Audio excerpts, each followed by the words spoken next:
On breaking news we've been following out of downtown Wilmington, we were first to report this as breaking news last night. The Thalian Association is offering counseling after a 19-year-old was killed near the Community Arts Center at 2nd and Orange Streets. Police say Joshua Proutey was heading to his car after working at an event there when a gunman shot him in the head. WECT's Gavin Johnson is live now at the scene with the very latest developments and to tell us more about what those who knew the victim are saying tonight. Gavin? Yeah, Ashley, we're actually standing in the parking lot next to the Hannah Block USO building where investigators say Proutey was gunned down. Now, earlier this morning, police told us that throughout the weekend, they were increasing their presence in this area. And up until about maybe 20 minutes ago, there was a police car parked right back here in this parking lot.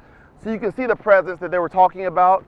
Since we've been here, several people who attended a poetry jam here at the center last night have been coming up to us asking if it's true that the young man they thought was unconscious here in this parking lot is in fact dead. They can't believe that he was shot, considering they were only a few feet away and did not hear anything.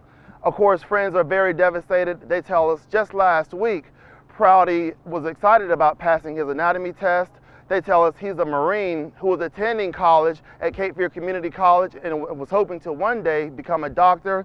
This is obviously something that has the entire theater community mourning. Well, I think it's not just the theater community. All of the downtown community is just hurt by this act, this tragic act. But as a theater person, it is tough when something like that happens to someone that you know, and it cuts deep. Now, many people have raised concerns regarding there not being enough lighting here in this parking lot. We talked with the city of Wilmington today, and coming up at 6, we'll tell you what a spokeswoman has to say about that issue. Plus, you'll hear the 911 call made last night when Proutey's body was discovered here in this parking lot next to the Hannah Block USO building. For now, reporting live in downtown Wilmington, Gavin Johnson, WECT. The latest details now on the murder of an innocent teenager in downtown Wilmington. Our cameras were rolling as Jasmine Dotton, Christopher Cromartie, Daniel Henry, and Quintel Grady all went before a judge today. Tonight, they're behind bars without bond, charged with murder. Detectives say all four played a part in organizing and carrying out the murder of 19-year-old Joshua Proutey last week. The chief of police briefed the public just a couple of hours ago on what he calls a random and senseless crime. WECT's Nadine Mazer is back now to tell us why. Nadine? Well, Fran, not only was Proutey killed as he was trying to leave work at the Community Arts Center, but his alleged killers also took the only money he had on him, which was $10 and a sandwich. Now, this is the man who police say actually put a gun to Proutey's head and pulled the trigger. Quintel Grady is the oldest of the group. He is also a student at Cape Fear Community College. Police say Grady, along with Cromartie and Dotton, tried to rob a house in the Forest neighborhood just hours before killing Proutey. After an unsuccessful attempt, they met up with Daniel Henry, who is just 17 years old, and headed downtown to rob people. Police say they approached a woman and started stalking her. She actually made her way into a fenced-in area where she was going to call 911, but never did. Minutes later, they came across Proutey as he was getting ready to leave work. They demanded his wallet and cell phone. Detectives say he handed over $10 before being shot in the head. They were out looking for victims. And unfortunately, you know, it could have been any one of us. It could have been any one of our family members. It could have been any one of us personally. Happened to be in the wrong place at the wrong time. Of course, concerns looming over how safe downtown is. The chief tells me this is the safest it's been in 10 years. Crime is down 38% since 2006. I'm only 17. I got a whole life ahead.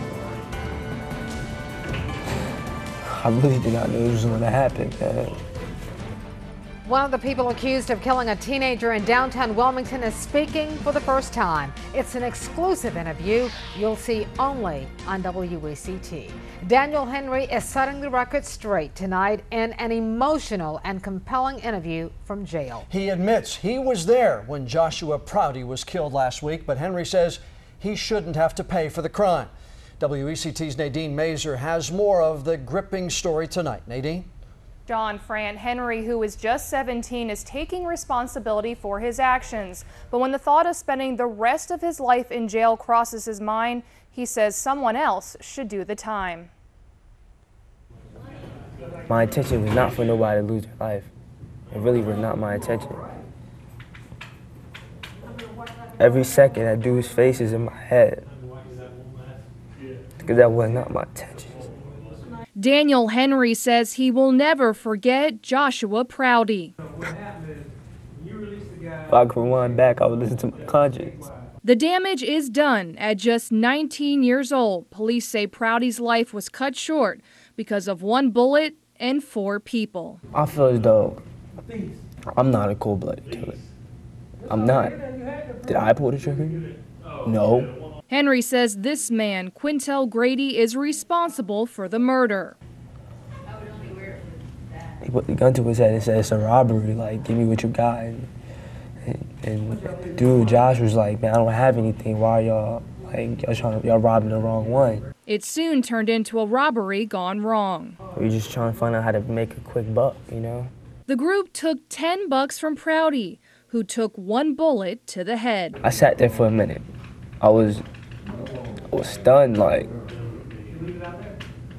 shot him. I just sat there for a good, like, a minute before I ran, you know? Henry says Grady bought a .357 revolver just hours before they crossed paths with Proutey. Didn't listen to my conscience. We left the house.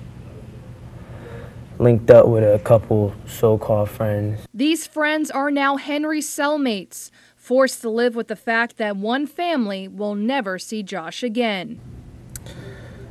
I just want to tell Josh's parents, man,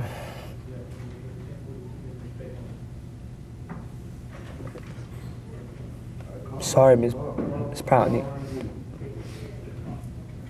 I did not know, man. You have all the reason to just despise me and hate me, man. Certainly in a moving interview there. We dug a little deeper and discovered something interesting about one of the other suspects, Chris Cromartie. Aside from being a well-known boxer in the area, he was heavily involved in the Blue Ribbon Commission. It's a group of local leaders and community members who try to cut down on youth violence. We actually interviewed Cromartie at one of the group's events. We're told he works specifically with children in the northern part of the city. And we're told he was very active until about 6 months ago. Reporting live in the studio, I'm Nadine Mazer. John, back to you.